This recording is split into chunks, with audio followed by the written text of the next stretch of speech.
Hey friends, I hope you're doing well. At the beginning of this year, I decided that I wanted to do something with my prayer life.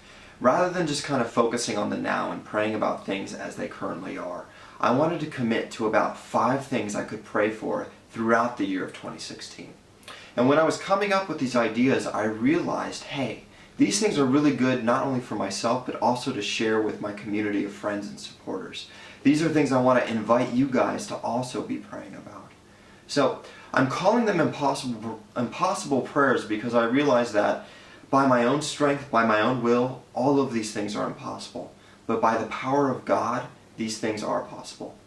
So the first thing I wanted to ask you guys to pray about is that God would transform both me and Rachel to be more loving people. We want to be known for our love before anything else.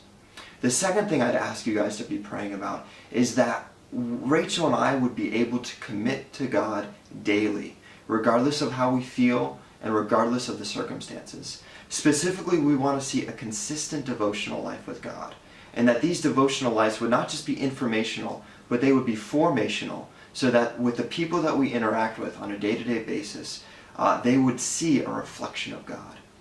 The third thing I'd ask you guys to pray about is our monthly support. By the end of this year, it would be an incredible answer of prayer to see our monthly support raised to $6,000 a month.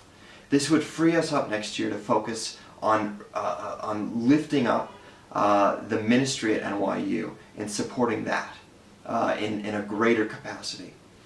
The fourth thing we'd ask you guys to pray about is in July we plan to be back in New York City. And we're extremely excited about this.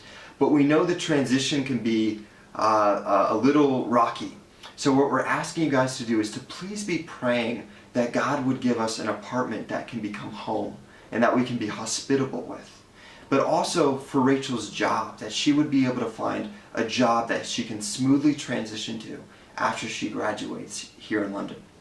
The fifth thing we'd ask you guys to pray about and ask you to prayerfully to pray about is for the cities, specifically in New York City and London. Pray for the industries. Pray for areas of injustice, that God's justice would come. We're really focused on that God's kingdom would come on earth as it is in heaven, for both New York City and for London, and of course for the world. Thank you guys so much, and I'm excited to give you guys some updates about London real soon. Alright, take care.